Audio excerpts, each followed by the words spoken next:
Hey guys, happy Monday. Third time's a charm. We did a show with Yvonne earlier, then with Deborah, and now we're with, I gotta say it, Scott Roxx Live. Hey. All right, let us know you can hear us and see us. We've been toying around with this camera angle today. It's giving me a little bit of hassle, but I think we're good. We just want to make sure, I saw a thumbs up, so we should be good. Benjamin Gilbert's on.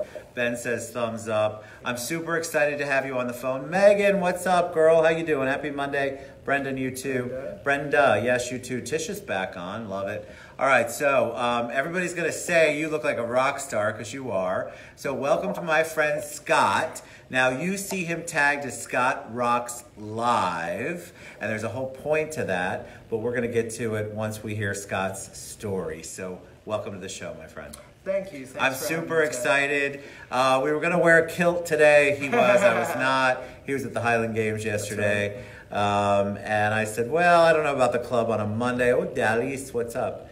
But give us a little. Oh, see, I thought you were going to be here, Eileen. Where are you, Eileen? Where are you? You said you'd be here. Counting on Come you. on, Eileen. Come on, Eileen. Exactly. Oh, So he's going to do real singing, where I pretended this morning with Yvonne. So give us a little background on you.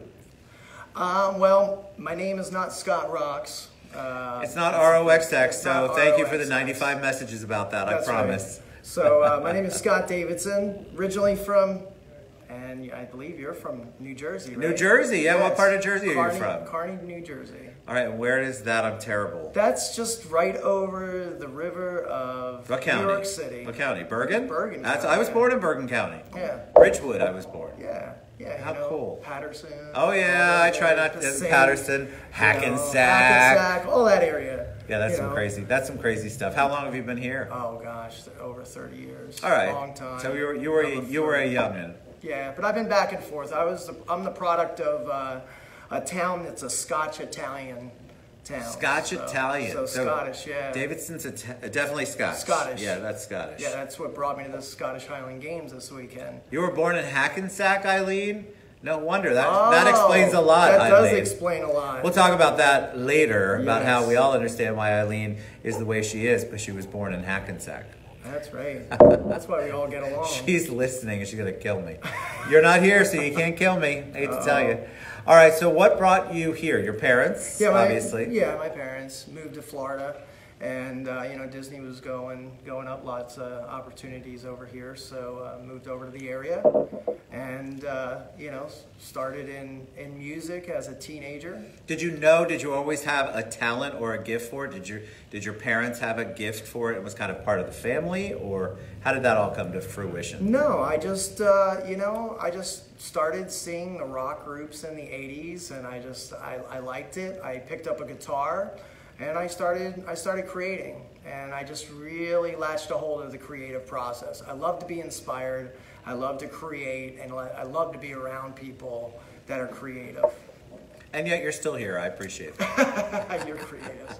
So why music? So if you didn't grow up, a lot of people grow up in a household. Mm-hmm. There was singing, there was, there's some kind of musical instrument being played. If you're not growing up in that, what was the motivation? What was the catalyst for you to pick up a guitar? Well, I believe that growing up, my mother played a lot of albums growing up, a lot of 50s albums, things like that. And, I just really enjoyed music since an early age. I know if my mother's on, hi Mom. Hi Mom. Hi Mom. And she would tell you, when I was a toddler, I would jump on the table and I would sing Lola. Lola. Lola. La la la la. There it is. So he's really musical though. I mean, seriously, this isn't pretend.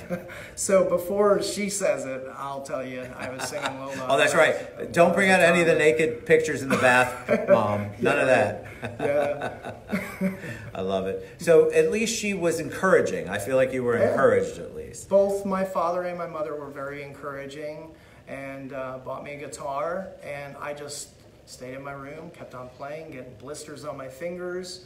And as I went along, I wasn't really a singer, but I did write my own music, and I worked with other singers in creating music. Nice. So, but I started taking vocal lessons, and my vocal teacher, who is a very famous teacher around the area named Ron Feldman, And he said, "You need to sing, Scott." So I started singing. So I started singing, playing guitar. And how do you know, though, at what point do you say, all right, I'm good at it, I'm great at it, or I feel good at it.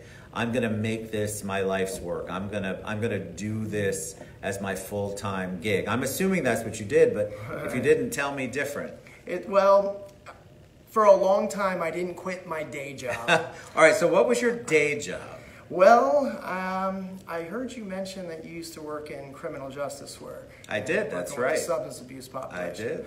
I was doing that for about 20 years that I was involved in that. I started off as a volunteer, bringing my guitar in to playing worship services. Wow. So I got involved in ministry work and prison ministry, and I was involved in that for full-time 16 So that years. was your real, I mean, that's a lot of giving back. That's a big day job. Yeah, yeah. But you were able to incorporate a little bit of your music into it. I did. You know, working with the substance abuse population, I started to see that there was a lot of talented people with misguided talents.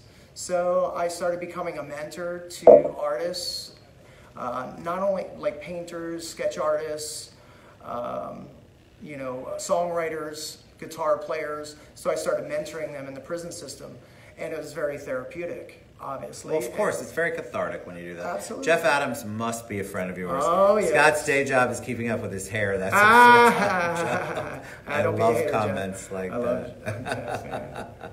But I think that that's really cool. So that is a passion of yours, helping people. Yes. And then at some point, though, you made the turn once you did that, because I've done that. I didn't sing in prison, because I'd still be in prison if I sang. But I did a lot of programmatic stuff in the prisons, within the alcohol, drug abuse, and mental health. And I did that too. And it's taxing. It really wears on you. So after a long time, you need an outlet. You need something you need to do. And so I had to get out and make money. That was my thought process. Yours was you needed to have an outlet, finally, a full-time outlet for your creativity. So how was that when you transitioned and said, all right, I'm going to do this full-time. I'm gonna produce music my own. I'm gonna sing. I'm gonna be involved, and I'm not gonna look back at what I did before. Well, it was through a series of events. I was always doing it on the weekends. For the last 6 years, I started playing on the weekends. But as you know, working with state funded programs and working with funding, there are cutbacks sometimes. Yes. And don't we know that, Gert? Yes. I saw Gert popped on. And we've gone through, I work for a nonprofit called Bridges of America. Yes. Okay. Very familiar. So I was a case manager That's right. You were like a real, you didn't just go in and it was have a lovely day. You were actually in there helping them, really getting to the nitty gritty, which is sort of what we all want to figure out in our lives, but definitely if you're in a program. Absolutely. But what I was doing is I started working with people, and it inspired me to write certain songs about people overcoming their struggles and dealing with real life circumstances, but also with hope in the music also. Sure. So that's the way I've created actually this first chapter that I'm going in the studio and recording. And I was inspired by the people that I was working with in the prison system and working in the substance abuse programs. You are going into the studio I and recording? I am going into the studio and recording in February. That's big news. Yes. Is this your first foray into that? Like your first? A full album, yes. Yeah. I've done some singles, and you can find it on Reverb Nation under Scott Davidson. Which is a great, don't look for Scott Roxx Live. No, you have Scott to look. Davidson. Yeah, you have to look for that. And that's why and at the end, we'll share all of that. Sure. What was that like? What was the process of deciding, okay, and we want to talk a little bit about the scene, because you play music all over. I follow you obviously on Facebook, and you do so much musically all over Central Florida and beyond. But how did you make the transition from that? All right, I'm playing this is now my full-time gig. Now I want to go into the studio and record. Sure. Okay, well, I've wanted to record for many years. I put it off due to a lot of different life circumstances. And I just said, I'm not putting it off any longer. I had a life change where I got laid off from Bridges of America as of July. And basically, I just didn't want to work for anybody anymore. And you know, working with the substance abuse population and the prison population, you get burned out. It's so taxing. It is taxing. And it's taxing for a lot of different reasons. Also, if you have any feelings at all, you get vested in the people that you're working with, and what happens is you take that on, and then you're literally emotionally and physically exhausted. Yeah, especially if you're in empathy, you know. Yes, I get it. We should do a whole show on that. Yes, I'm one of those. I agree. All right, so you write your is everything. Oh, my cousin Mary Lou's on. Hi, Mary Lou. So tell me a little bit about the process of that. So you have written enough songs over the years. Are these all of your creations that are going to be on the, do we still call it an album? I know, I don't know what I mean, everybody, even my kids call it an album, and they don't even know what an album is. No, but that's what people say. So it's songs. Yeah, it's but you're creating an entire project that has a theme that might have some cover art. It's an album. That's right. All right. So are these all of your creations? All totally my creations. Okay. And then how does that process work? Because over the years, I imagine you've had a lot of creations. So these become your babies. These are your kids. This is part of your heart and soul. Now, how do you pick and choose which ones you're going to record? Well, I've actually cataloged these songs in chapters of my life, and that's something recently I've done because I've had a lot of songs. So I have the first chapter coming out of working with people in the prison system and how I relate to that too, because we all have problems, we all have struggles, we all have to work on overcoming some things. Of course we do. We all have stuff. Right. You know, so that's the first chapter, and the next chapter of the next album will be about probably heartbreak and transitioning in life personally, and then the third chapter will be about new beginnings. So that's the way I've cataloged them. And how would you describe how you sing? Because some people who have not seen you or didn't go on and check out Scott Roxx live, they won't know. So how would you describe your I don't know, your genre? Well, I'm a very soulful singer. I would say I have a little bit of the roots from the 90s, a little bit of the grunge, but also I write very commercially too. But my whole outlook on it is connecting with people. I've marketed a lot of my music to the public, and the response between playing other people's music and my music is totally different. When I play my music, people are like, wow, you need to do that. Don't worry about playing other people's songs. Right. So that is, I mean, that's just such an honor. Or if somebody comes up and says, I really can connect to that song, the lyric, and it just... Is that hard when you're trying to get to be known? And you know you've got this entire thing that needs to be birthed in you. That's what most artists describe it as. You've got a song, a piece of art, something that needs to be birthed, that needs to be created. And then yet you know that for people to know you, they at least have to have heard your voice singing something else that might not be your creation. Yeah. Is that difficult? It's all difficult. I mean, there's so much talent. It's difficult. There's so much talent out here, especially in Orlando. Let me ask you something, since I know you are talented. Do you feel like there's real talent out there? Or do you feel like there's a lot of American Idol audition weeks out there? Well, people who think that they're talented. I have been to many hotels. I mentioned one earlier. There was one gentleman who played who was amazing. And yet the second person who performed, I actually thought it was a joke. So knowing that it wasn't a joke made me be respectful, but what if I didn't know and I thought this was somebody I'm supposed to sing along with and be an idiot in front of, not that I would, but that's the kind of stuff I think if you're told your whole life that you're really good, and all of a sudden you're out playing and people are like, shut up, we don't want to hear you anymore, that's got to be a challenge. So do you really feel like we do have a good talent pool here in Orlando? There is. See, he's kind. He's a good man. No, there is, but there are a lot like what you say that have been told that they're good and they're Their not, whole lives. right? Their whole lives. And all I can think about is, oh my God, Yeah. people lied to you. And I'm more like Simon. I don't know about you. Yeah. I'm more like Simon. I'm going to tell you straight. I just don't go back. Or if somebody asks me, hey, like we joke on the show, especially on the Manic Monday show, we'll joke and we'll sing along. And Yvonne and I know that we can carry a tune, but neither of us are professional singers. But I love it when people will come on and they'll say, well, I want to sing on the show, Ted. And if I redirect you 100 times, that means you probably can't sing, because I don't want you to be embarrassed, and I don't want to pretend like I like your music. Right. What was easy about having you on the show is I know you're talented. I've listened to you. Thank you. I know you have the talent, and I also love the fact there's a difference between being a vocalist, which I know you are now, but you're also a songwriter. And I think that creative process of being able to sing the songs that you've written that mean something to you, that came out of your heart, really transcends when you're singing.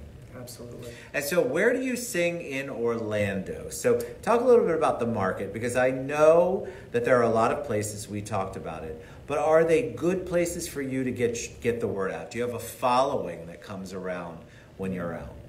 I do. I mean, that's why I actually changed Scott Davidson on my Facebook to Scott Roxx Live. It wouldn't let me change it to Scott Davidson Music. So it let me change it to Scott Roxx Live because I already had 4,000 followers on there. So I changed the music over to that. So that's where the Scott Roxx Live on my Facebook came from.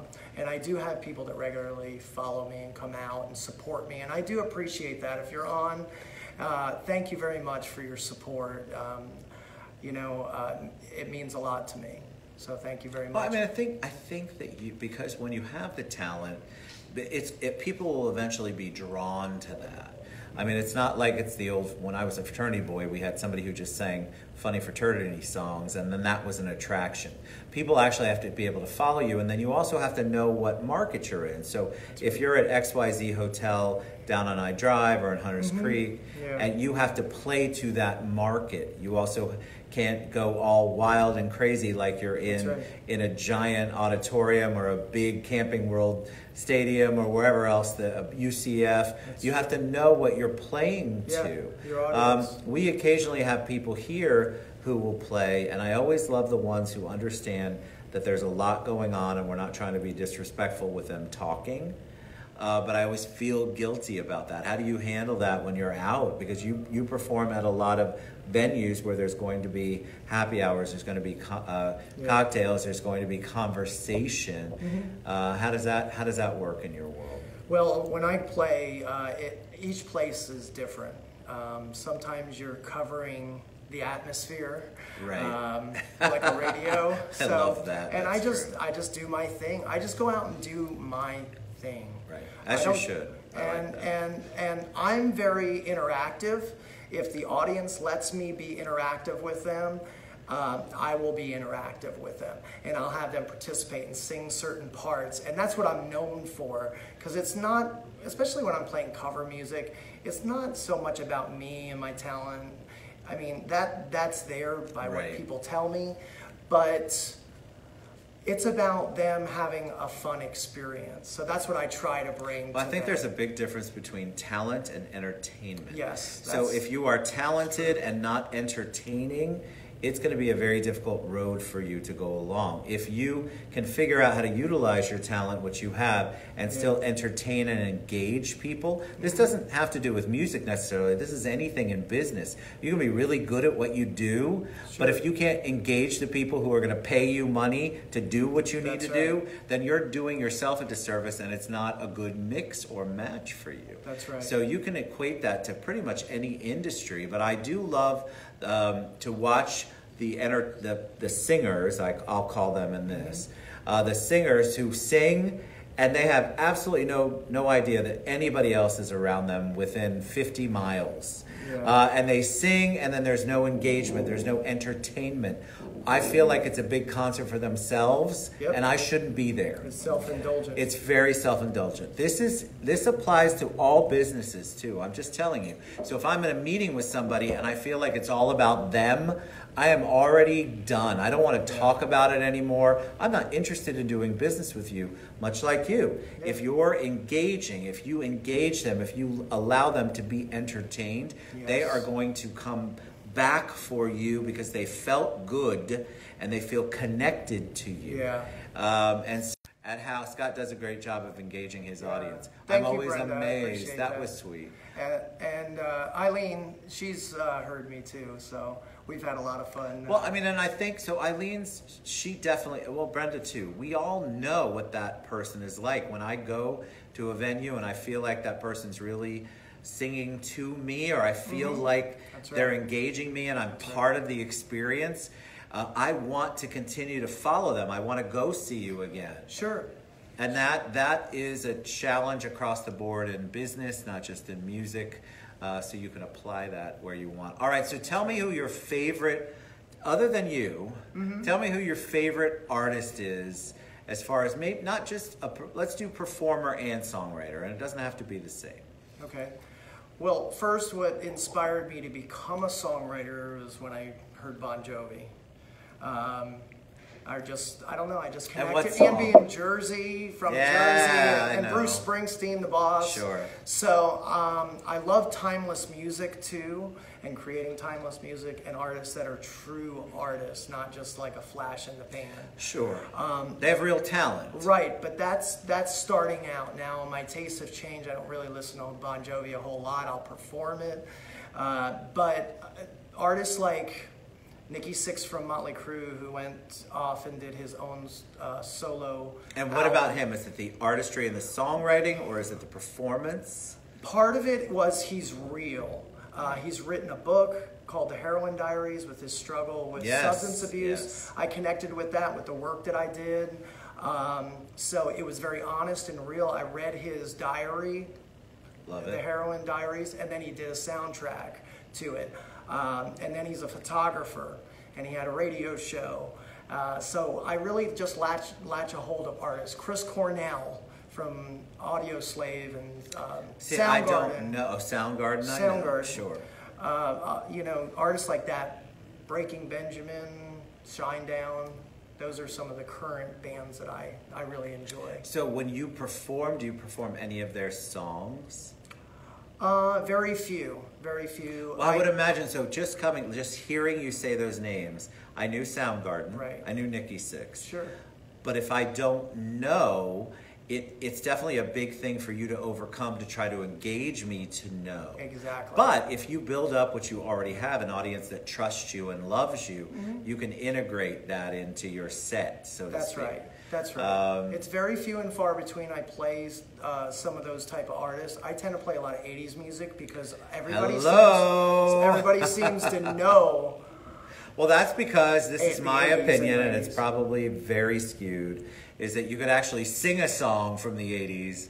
I don't know all the lyrics post-80s. It's very difficult sometimes, especially in this day and age right now, to actually know the lyrics, full lyrics of a song. Right. And then I just define song differently, but that's my generation. But I think musically it can be a challenge. So 80s are very easy for people. Sure. Usually, like, my kids know all the 80s even though they're in their 20s. They know the 80s because of me, and they know the words. That's right. And they connect with it, so there's a great connection there. Sure. But yeah, I love everything about the 80s. I do miss that. Now, when you're asked, do you get any crazy requests when you are performing? And Eileen, Bon Jovi's not your boyfriend. Right. I don't think that's true, but it's okay.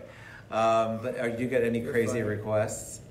I always get crazy requests. And are you able to perform all of them? Like, No. Okay. No. And when somebody approaches, they think you know every song in the world. Well, you know what? It's not true.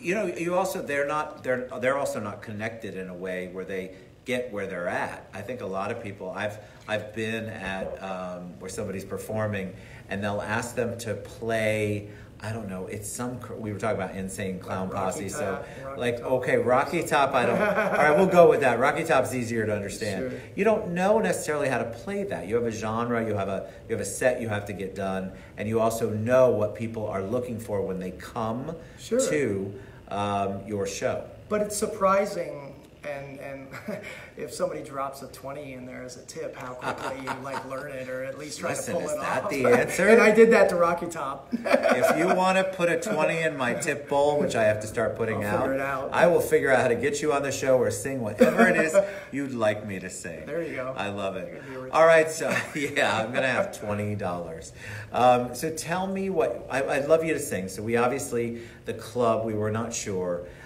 We'd love to hear some music. You've got all these notes, and I want to make sure I cover all the notes because I love your story, and I want people to reach out to you, and I want them to go to Scott Roxx live. But I also want them to hear you because this may be the only opportunity that some of these people, whether it's live or not, actually get to hear you so that I can engage them so that they will trust me and go out and see you. Okay.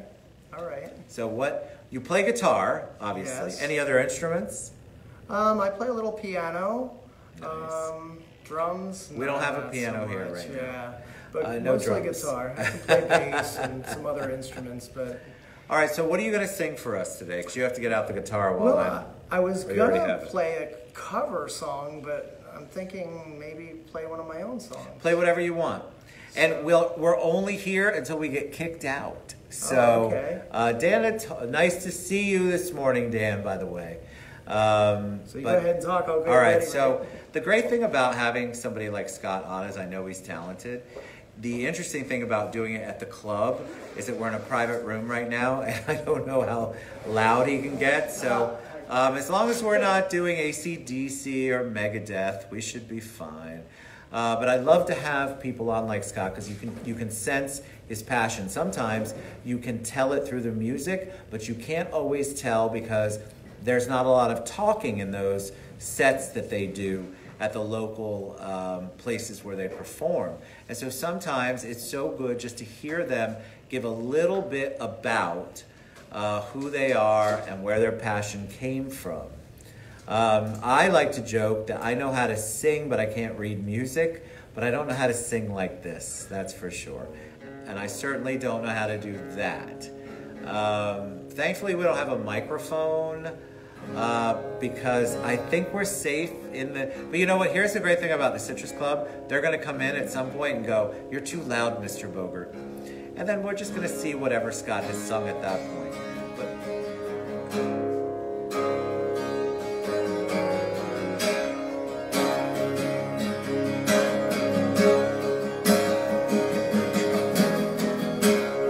I've been down so long, don't know which way is up.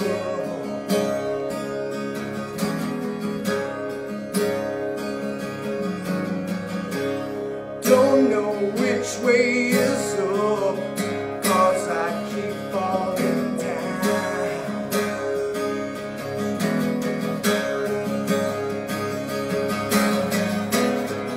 I have to survive. I feel like I'm treading water. This is where we get yelled at.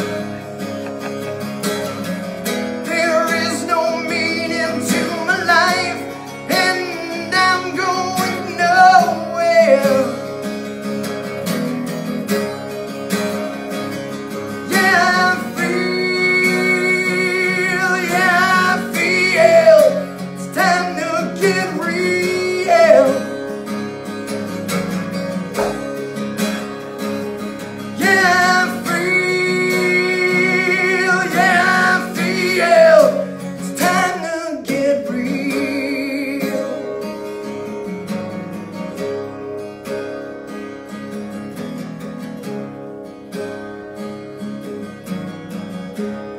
I've been righting my wrongs to all these fears that I run from.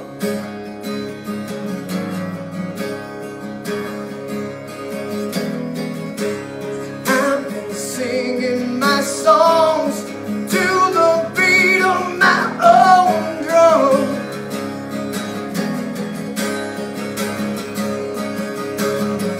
I think that I'm moving forward, but my life's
to get real. Woo! Oh my God, that was worth the trouble. I'm gonna get in. Citrus Club, don't be mad at me. That was beautiful, Scott. That was awesome.